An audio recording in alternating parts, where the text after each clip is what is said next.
Oh my God, we're just 7 days away from the release of the Ahsoka series. The first 2 episodes will air next Wednesday, and I took a half day off of work so I could be here with you guys for the release. I'm so excited for this, but there are some things that I probably should look into, such as the character of Grand Admiral Thrawn and the capacity at which we're going to see him. I know a lot of my speculation that's getting ready to come out here is going to upset a lot of people, and I'm sorry for that, but there is meaning for it all, and it's a good meaning. What I'm about to talk about has to do with the overall story of the Mandoverse, which is going to culminate in the Dave Filoni Mandalorian movie. And it's a good thing. Well, it can be. As long as it's well written, it's going to be a great thing. So sit back and let's talk about it. But before we get into it, a quick word from our sponsor. Yeah, me. I'm the sponsor. I pay for this stuff. If you're new here or just haven't committed, hit the subscribe button. Doing so will ensure you never staple your face to a 2x4 or give yourself a self-inflicted wedgie. Subscribing to my channel will also make you a better person, and it will bring forth those whom you are attracted to. They will bask in your glory and write poems about you that will last 1,000 years. If you don't subscribe, may you be blessed with 1,000 daughters. And those who have subscribed, may you be showered with beer by the gods and goddesses. Yeah, beer. Greek gods and goddesses, not those cheap Roman knockoffs. All right, I hope you enjoyed that. Apparently, the YouTube algorithm doesn't like it when I don't ask people to subscribe, so I decided to do it in a different way. Thank you, YouTube. Love you guys. Hee. All right, so let's get back to the Ahsoka series and Grand Admiral Thrawn and my theory on this Star Wars event. Yes, shall we? Okay, so we've seen from the Ahsoka teasers and the trailers that Grand Admiral Thrawn is being played by Lars Mikkelsen, which is a good thing. That's an awesome thing because he voiced Thrawn in Star Wars Rebels. So makes sense to have him in live action. I'm glad for this. But how much are we going to see Thrawn in the Ahsoka series? Well, my guess is that we're going to get very small glimpses of him. Maybe not even until after the second half of the series has aired, which is about 4 episodes in. So we'll see him about 4 episodes in. That's my guess. And why? Because that's storytelling. And I'm not saying that every story reveals a villain at the end of the story, but a lot of good ones do.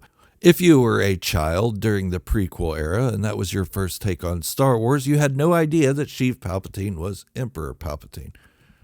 Okay, when you say it like that, it kind of blows the whole thing out of the water, doesn't it? Okay, you had no idea that Sheev Palpatine, the senator from Naboo, was the Emperor or going to become the Emperor. But if you were an old guy like me and you grew up with the original trilogy first, then as soon as you saw Sheev Palpatine, you were like, hey, that dude is the Emperor. But you didn't tell your kids. Why? Let them be surprised, if that's what it was going to be, a surprise.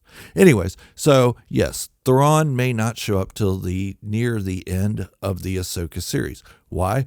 Because it's a build-up. It's going to be a build-up of this character talked about and rumored about and all that stuff. And a lot of people are going to be disappointed in that. They're going to say, I want to see Thrawn now. If he doesn't show up in the first 5 minutes of the first episode, a lot of people are going to be banging their fists and throwing their pee bottles at the wall and getting all upset about it.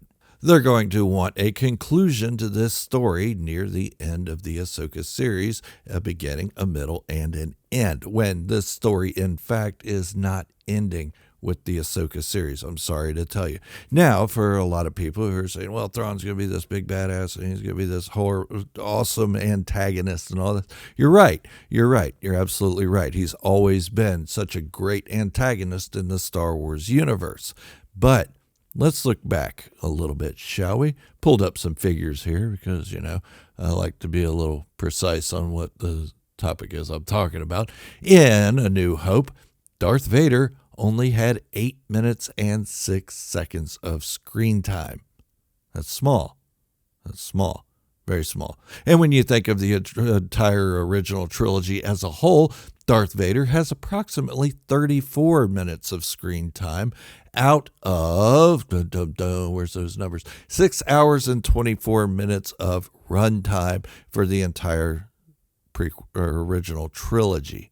So if you're not an original trilogy fan, that's okay. Darth Vader was still one of the best antagonists ever written in any form of media. Great guy. Loved his art. Love what he did.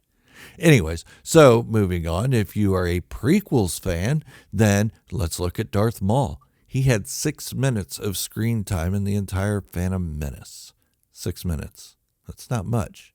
So Star Wars has this history of making their villains only have small amounts of screen time. And I feel like Thrawn is going to be no different. Now, does that take away from what Thrawn's going to be? No, because it's all going to culminate in the Mandalorian movie by Dave Filoni. It's going to be huge. Now, I would figure that Thrawn isn't going to be the only Chiss to pop up. And I'm not saying in the Ahsoka series, I'm saying in the entire Mandoverse. I'd like to see Admiral Ar'alani of the Chiss Ascendancy show up, and Eli Vanto, one of Admiral Thrawn's closest adjutants. Now, before everybody goes screaming, this isn't fair, we need to see Thrawn more, he needs to take up the entire screen time. No, the show's called Ahsoka. It's not called Thrawn. And from what we've seen from the trailers, this is a very character-driven story. There are a lot of characters in it, and there's going to be a lot of storyline that comes out of it, and subplots and main plots and all that good jazz. And I know a lot of people are going to say, well, it's because they want to keep the men down. Well, no.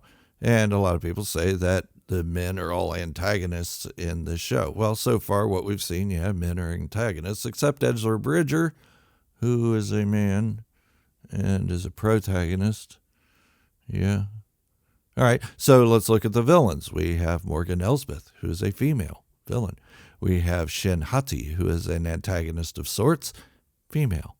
Seems there's a mixture of the two in both. So stop screaming that it's woke and that men are being put down and all this stuff. It's been so long since Star Wars came out that it was male driven.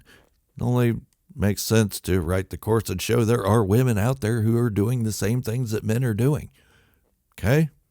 Calm down. It's going to be okay. I promise, little buddy. We're going to be all right with it. But Thrawn isn't going to be the main antagonist of the Ahsoka series. He's going to be the one behind the scenes, the puppet master, the Wizard of Oz, if you will, the guy behind the curtain, pulling the strings, throwing the levers, and all that good stuff. And now, if you take back and go back to the original trilogy, Emperor Palpatine was the same way. He was the man behind the scenes, the Wizard of Oz. The little man behind the scenes, behind the curtain, pulling the levers and all that good poop. We didn't even see him until The Empire Strikes Back, and that was just in hologram form. We didn't really see him until Return of the Jedi, 2 movies later. So, if you guys are going to be upset about Thrawn not showing up until near the end, then just go back and watch Star Wars again. See what all happens. See how many characters pop up in the first 5 minutes of any of the movies. Okay, I take that back, except the Phantom Menace. They did throw Sheev Palpatine in there in the first 5 minutes or so, and Darth Maul. So, I don't know. Maybe I'm off my rocker. Maybe I've gone around the bend.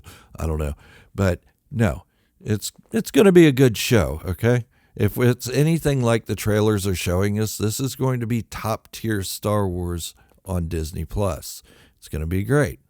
Okay.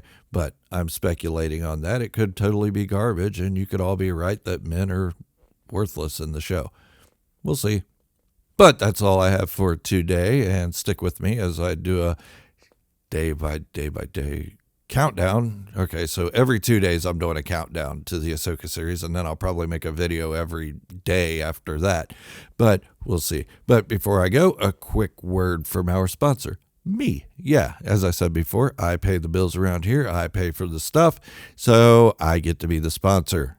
If you've made it this far, you're the best there is. If you still haven't subscribed, do it now. Warning, subscribing may not bring forth those who you are attracted to, but your inner peace for doing the right thing will make you sparkle. Not like a Twilight vampire, but more like Zooey Deschanel wearing glitter. If you still haven't subscribed, the $1,000 will be born to you with haste, and they will all become bratty, self-loathing teenagers at the same time. Thank you all for hanging out with me today. I really appreciate it, and I do appreciate every one of you. If you've made it this far, like I said, you are one of the greats. So thank you very much. This is Gerald, a Star Wars fanatic, signing off, wishing you all great health, happiness, and peace. Thank you for watching, and remember, this is the way, and positivity in the Star Wars community should be the only way.